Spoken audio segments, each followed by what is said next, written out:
Assalamualaikum warahmatullahi wabarakatuh. Sahabat-sahabat lansia yang saya cintai, semoga hari ini menjadi hari yang penuh berkah untuk kita semua. Saya doakan Anda yang sedang menonton diberi kesehatan yang tak putus, hati yang tenang, tidur yang nyenyak, serta umur yang panjang dan bermanfaat. Semoga setiap langkah yang Anda ambil selalu berada dalam lindungan Allah dan setiap doa yang Anda panjatkan diberi jalan kemudahan. Terima kasih sudah meluangkan waktu untuk hadir di sini. Rasanya seperti sedang berbicara dengan keluarga sendiri. Hangat, dekat, dan penuh kasih sayang. Sahabat-sahabatku, selamat datang di Sapa Dokter. Disinilah kita belajar pelan-pelan dengan bahasa yang sederhana tentang kesehatan yang benar tanpa rasa takut, tanpa kebingungan. Channel ini diciptakan khusus untuk menemani para lansia, agar tetap kuat, tetap semangat, dan tetap merasa dihargai. Karena Anda bukan sekedar penonton, Anda adalah sahabat seperjalanan yang ingin terus sehat hingga usia senja. Kalau Anda merasa nyaman dengan suasana lembut seperti ini, silahkan tekan tombol subscribe. Bukan untuk mengejar angka, tetapi agar kita tidak saling kehilangan. Agar setiap informasi penting bisa langsung sampai ke Anda tanpa tertinggal. Jika berkenan, tulis juga di kolom komentar, Anda berasal dari daerah mana. Kita perluas silaturahmi, kita perkuat persaudaraan. Siapa tahu, ada sahabat lansia lain dari daerah yang sama yang bisa saling menyemangati. Sebelum kita masuk ke inti pembahasan, izinkan saya bertanya satu hal sederhana. Pernahkah Anda mendengar orang berkata, "Loh, kok bisa ya? Nasi justru membantu menurunkan gula darah." Banyak yang langsung mengernyitkan dahi. Banyak pula yang mengira itu hoaks. Karena selama ini, kita hidup dengan keyakinan bahwa nasi adalah musuh utama bagi penderita gula. Tetapi, benarkah begitu? Atau jangan-jangan, ada rahasia yang selama ini tidak kita ketahui? Hari ini, saya mengajak Anda membuka hati dan pikiran. Kita singkirkan dulu ketakutan, kita lepaskan dulu anggapan-anggapan lama yang mungkin kurang tepat. Karena yang akan saya bagikan bukan teori kosong. Ini adalah pengalaman nyata dari pasien-pasien saya, orang-orang seperti Anda, yang berhasil menurunkan gula darah hanya dengan memahami satu rahasia penting tentang nasi. Jadi, tetaplah bersama saya. Kita mulai perjalanan ini dengan pelan, lembut, dan penuh hikmah. Semoga ilmu hari ini menjadi titik perubahan bagi kesehatan Anda. Namanya Pak Mulyadi. Usianya 68 tahun. Lelaki sederhana yang sejak kecil hidup dekat dengan aroma nasi hangat. Namun, beberapa tahun terakhir, hidupnya berubah. Setelah divonis gula darah tinggi, beliau melakukan satu hal yang paling menyakitkan bagi dirinya, berhenti makan nasi. Bukan sehari dua hari, bertahun-tahun. Dan setiap kali bercerita, suara beliau selalu bergetar. Bayangkan, setiap pagi beliau melihat istrinya menyiapkan sarapan untuk keluarga. Uap nasi yang mengepul, wangi yang memenuhi dapur, sesuatu yang dulu menjadi bagian dari hidupnya. Tapi sekarang, ia hanya bisa menelan ludah pelan. Duduk di sudut dapur dengan pandangan yang berusaha tegar. Di hadapannya, ada piring kecil berisi lauk seadanya tanpa nasi. Katanya, "Rasanya seperti kehilangan diri saya sendiri, Dok." Ada kesedihan yang tidak bisa diukur angka. Ada trauma yang tidak bisa dijelaskan dengan sekadar teori kesehatan. Baginya, nasi bukan hanya makanan, tetapi kenangan masa kecil, lambang kehangatan keluarga, dan identitas orang Jawa yang tak bisa dipisahkan dari sepiring nasi hangat. Setiap kali melihat anak cucu makan dengan lahap, hatinya seperti diremas. Ingin ikut menikmati, tetapi ketakutan selalu menghentikannya. Terkadang, saat malam hari, ia masuk dapur diam-diam hanya untuk mencium aroma nasi yang tersisa di rice cooker. "Biar nggak kanen," ujarnya lirih. Betapa dalam luka yang ia sembunyikan. Namun yang paling menyedihkan adalah pantang nasi bertahun-tahun itu ternyata tidak membuat gula darahnya membaik. Saat pertama kali datang untuk pemeriksaan, hasil gula darah puasa Pak Mulyadi masih tinggi. Angkanya stabil di kisaran yang membuatnya mudah lelah, sering pusing, dan sulit tidur. Beliau kecewa, bukan pada siapapun, tetapi pada dirinya sendiri. "Sudah saya korbankan semua, tapi kok tetap nggak turun-turun, Dok?" Nada suaranya seperti orang yang sudah lama menahan beban berat. Lalu, pada suatu sore yang tenang, di ruang praktik, saya memintanya duduk lebih dekat. Saya melihat sorot matanya yang keruh, penuh kelelahan dan putus asa. Di saat itulah, saya menyampaikan satu kalimat dengan suara yang lembut. "Masalahnya bukan pada nasinya, Pak." Pak Mulyadi terdiam. Seolah kalimat itu membuka pintu yang lama tertutup. Wajahnya yang tadinya muram perlahan melunak. Bibirnya mengerjap ngeluar senyum kecil, senyum yang sudah lama hilang. Ada cahaya baru di matanya, harapan yang mulai hidup kembali. Dan hari ini, saya ingin Anda yang sedang menonton merasakan harapan yang sama. Jika selama ini Anda takut pada nasi, jika Anda merasa kehilangan bagian dari hidup Anda, maka ketahuilah, mungkin selama ini Anda hanya belum menemukan kuncinya. Kita akan membahas rahasia itu bersama, pelan-pelan, dengan hati yang lapang. Sahabat-sahabatku yang saya cintai, sebelum kita bicara tentang cara mengakali nasi, kita perlu memahami dulu mengapa nasi selama ini dianggap berbahaya. Bukan untuk menakut-nakuti, tetapi supaya kita mengenal tubuh kita sendiri. Karena ketika kita memahami sesuatu dengan benar, rasa takut akan berubah menjadi kebijaksanaan. Mari kita mulai dari hal yang paling dasar. Pati. Pati adalah bentuk cadangan energi pada beras. Ketika nasi masuk ke mulut, tubuh memecah pati itu menjadi glukosa, yaitu bahan bakar utama tubuh. Prosesnya sangat cepat, terutama jika nasinya masih panas dan lembut. Bayangkan begini, ada pedang yang sangat tajam. Setiap kali memotong sesuatu, hasilnya selesai dalam sekejap. Itu seperti nasi panas, mudah dipecah, mudah dicerna, dan langsung berubah menjadi gula. Bandingkan dengan pedang tumpul, butuh waktu lebih lama, tenaga lebih besar. Itulah makanan berserat tinggi, dipecahnya pelan-pelan, sehingga gula tidak langsung melonjak. Atau bayangkan air panas dan es batu. Air panas langsung melelehkan apapun yang disentuh. Es batu, ia lambat, keras, membutuhkan waktu. Nah, nasi panas itu seperti air mendidih. Tubuh mencairkannya terlalu cepat. Sedangkan nasi yang sudah mengalami proses tertentu akan menjadi seperti es batu. Lebih lambat dilebur. Masalahnya, tubuh para lansia sudah tidak setangguh dulu. Ketika glukosa naik dengan cepat, pankreas dipaksa bekerja keras untuk mengeluarkan insulin. Namun kemampuan itu menurun seiring dengan bertambahnya usia. Akhirnya gula darah melonjak seperti ombak besar yang datang tiba-tiba. Inilah sebabnya banyak lansia mengeluh setelah makan nasi panas. Ada yang merasa pusing, ada yang tiba-tiba lemas, ada yang mengantuk berat sampai kepala terasa berat. Ada pula yang merasa jantung berdebar tanpa sebab.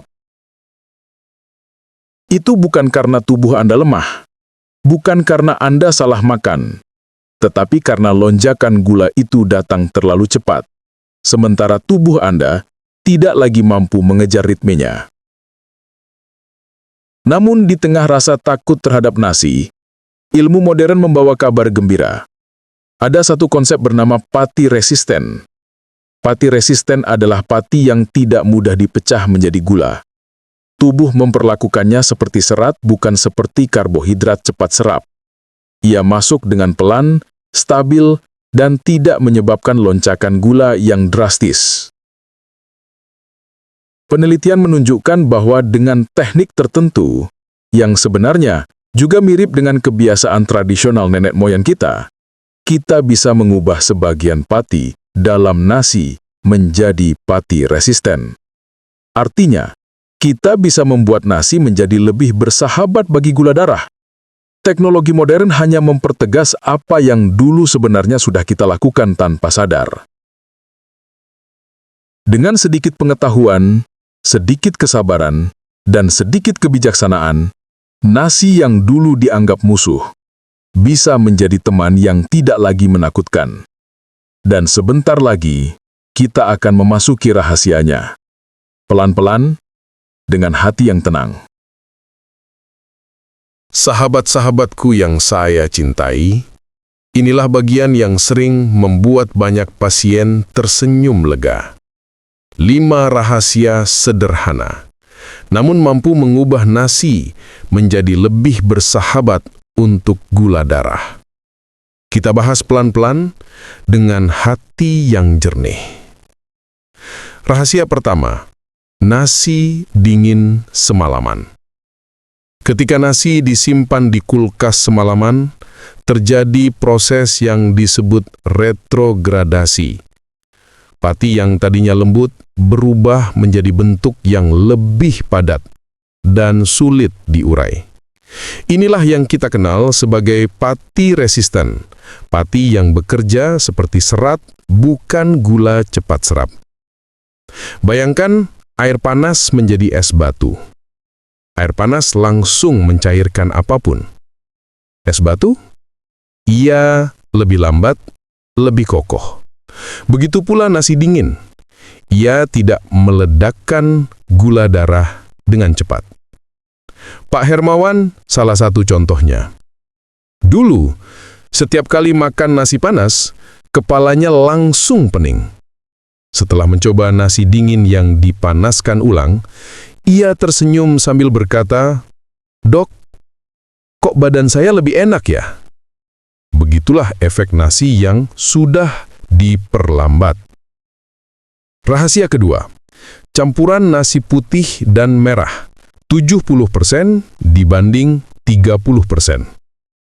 Banyak lansia dipaksa makan nasi merah penuh, padahal teksturnya keras, bikin cepat bosang, dan sering tidak cocok di lambung. Karena itu, campuran 70% nasi putih dan 30% nasi merah menjadi jalan tengah yang lembut. Serat dari nasi merah membantu memperlambat penyerapan, sementara nasi putih tetap memberikan rasa nyaman. Ibu Fatimah dari Solo bercerita bahwa nasi merah 100% membuatnya kehilangan selera makan. Tapi setelah memakai campuran 70 dibanding 30, beliau makan dengan tenang tanpa rasa bersalah. Seperti mencampur air panas dan air dingin, tidak terlalu panas, tidak terlalu dingin. Pas. Rahasia ketiga, tambahan cuka apel saat memasak. Saat memasak nasi, cukup tambahkan 1 hingga 2 sendok makan cuka apel ke air rebusan. Asam asetat dalam cuka memperlambat pemecahan pati menjadi gula, sehingga lonjakan gula lebih terkendali. Pak Solihin awalnya mengernyit. "Ntar nasinya jadi asem dong, Dok." Ternyata tidak. Rasa asamnya hilang saat dipanaskan. Setelah mencoba, beliau berkata, "Kok habis makan, badan saya terasa lebih ringan ya?" Itulah bekerja diam-diamnya asam asetat. Rahasia keempat, campuran nasi dan shirataki. Shirataki berasal dari umbi konjak, hampir tanpa kalori, namun memberi rasa kenyang. Cocok bagi yang tidak bisa makan sedikit. Campurkan setengah porsi shirataki plus setengah porsi nasi.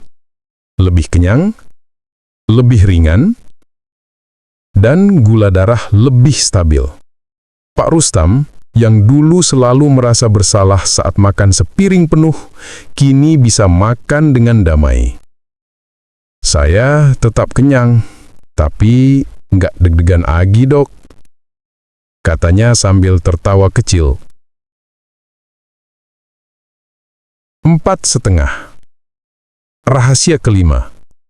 Nasi dengan kelapa parut. Kelapa parut mengandung MCT, lemak sehat yang membantu memperlambat penyerapan gula dan membuat kenyang lebih lama. Ini bukan metode baru. Ini adalah tradisi lama yang penuh hikmah, seperti nasi urap atau nasi gurih. Pak Wahyudi, yang sering cepat lapar, akhirnya berkata, "Kalau pakai kelapa, saya tahan kenyang sampai siang." Tradisi nenek moyang memang sering menyimpan kebijaksanaan besar, hanya saja kita baru menyadarinya sekarang. Sahabatku, 5 rahasia ini bukan untuk membatasi hidup Anda, tetapi untuk membebaskan Anda dari ketakutan pada nasi. Pelan-pelan, kita belajar berdamai dengan apa yang kita makan. Sahabat-sahabatku yang saya hormati, perubahan tidak perlu dilakukan dengan tergesa-gesa. Tubuh lansia punya ritme sendiri, lebih pelan, lebih lembut, tetapi tetap bisa mengikuti jika kita sabar. Prinsipnya sederhana, pelan-pelan tapi konsisten. Jangan memaksa diri, jangan mengejar hasil cepat. Yang penting, tubuh diberi waktu untuk memahami pola baru. Karena itu, saya membuat panduan 6 minggu yang bisa Anda ikuti dengan tenang. Tidak ada hukuman kalau terlambat, tidak ada tekanan. Ini perjalanan lembut menuju kesehatan yang lebih stabil. Langkah pertama, prinsipnya pelan-pelan tapi konsisten. Tubuh lansia seperti tanaman tua yang akarnya sudah dalam. Kalau ingin mengubah arahnya, kita harus menyiram dengan perlahan. Bukan disiram deras lalu berharap langsung berubah. Ritme inilah yang akan kita ikuti. Pelan-pelan tapi pasti. Langkah kedua, rencana mingguan. Minggu 1-2. Mulailah dari hal paling mudah. Nasi dingin dalam porsi kecil. Tujuannya bukan kenyang, tetapi mengenalkan tubuh Anda pada pola pencernaan yang lebih lambat. 2 minggu ini adalah masa adaptasi lembut. Minggu 3-4. Jika tubuh sudah mulai terbiasa, tambahkan campuran nasi putih dan merah. Tidak perlu banyak, yang penting konsisten. Campuran ini membuat gula darah lebih stabil tanpa membuat Anda merasa tersiksa.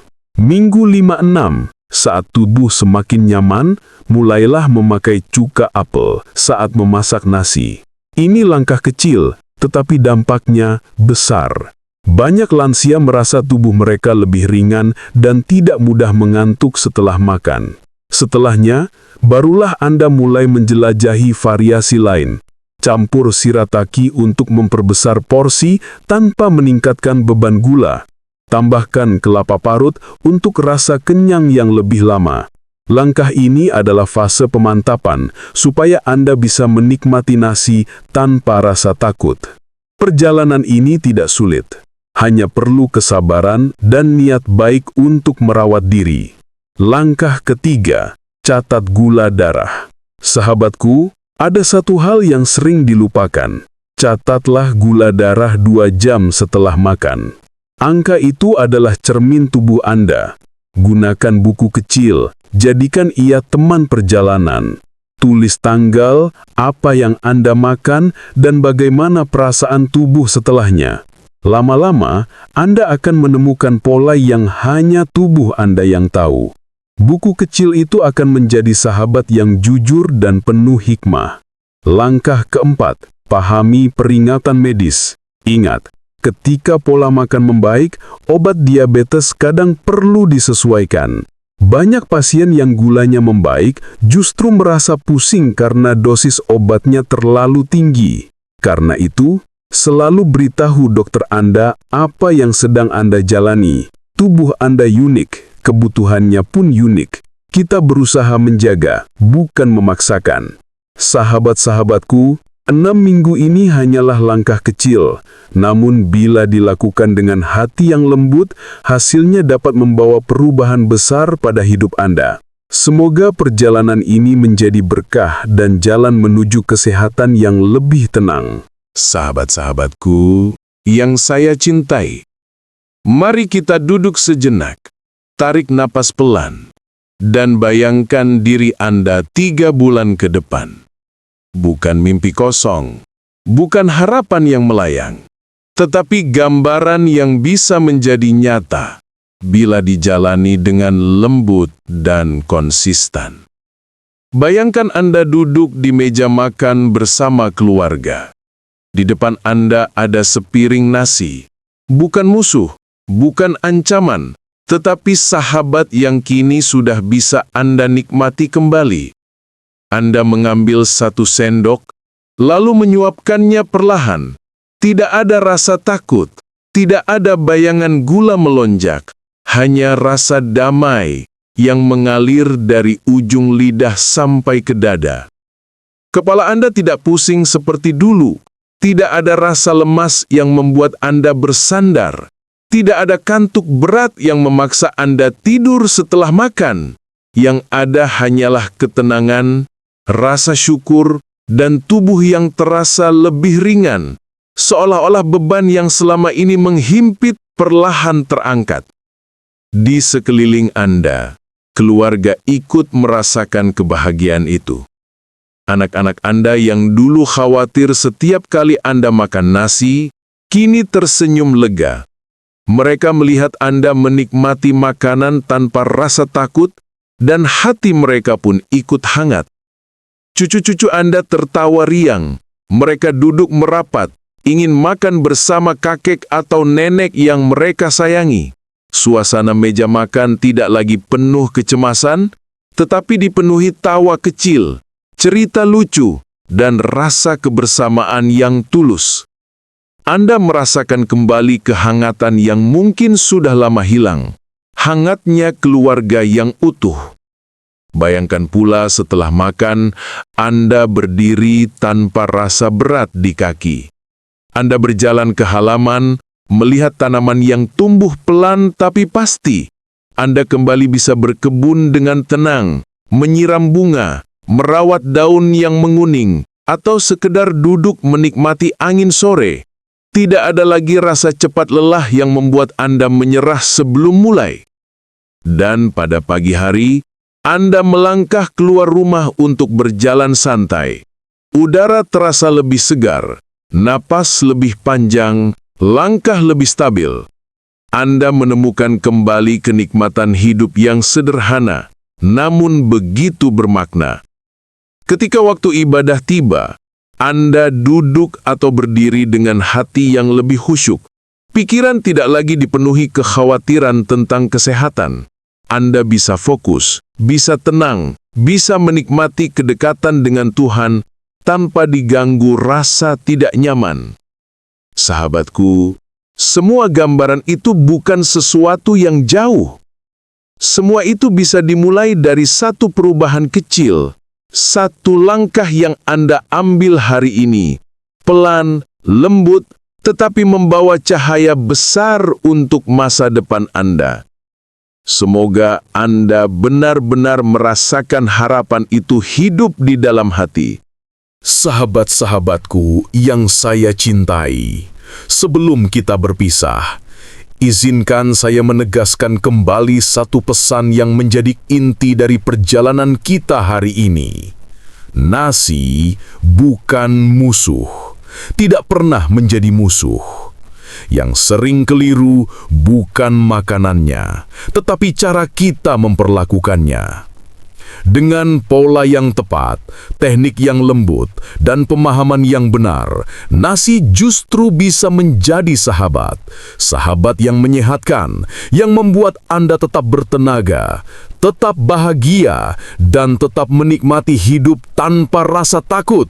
Nasi bisa hadir di meja makan, bukan sebagai ancaman, melainkan sebagai bagian dari keharmonisan keluarga.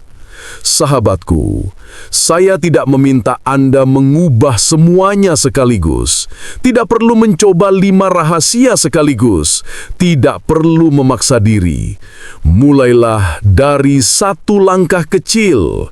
Pilih satu rahasia yang paling mudah menurut Anda. Praktikan dengan lembut, tanpa tekanan.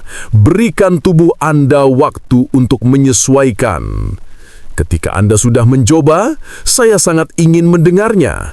Tulislah pengalaman Anda di kolom komentar, walaupun hanya 1 kalimat. Bagikan cerita Anda, agar sahabat lansia lain ikut mendapatkan keberanian. Karena seringkali, kekuatan itu muncul ketika kita merasa tidak sendirian.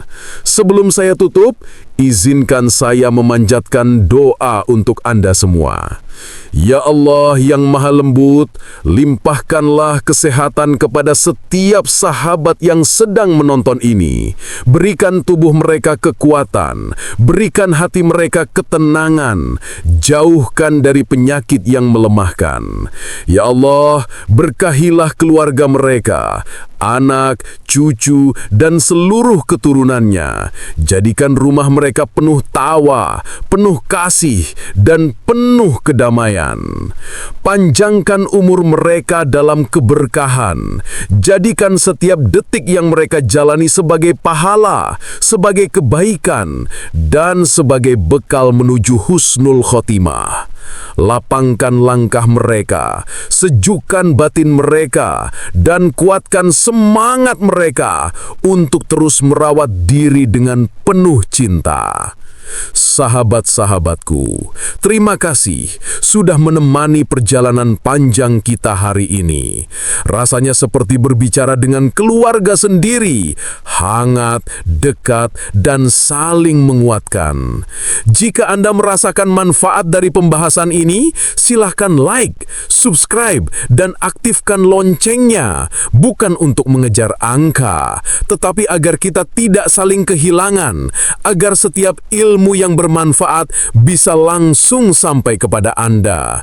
Dan jangan lupa, tinggalkan komentar kecil agar silaturahmi kita terus terjaga.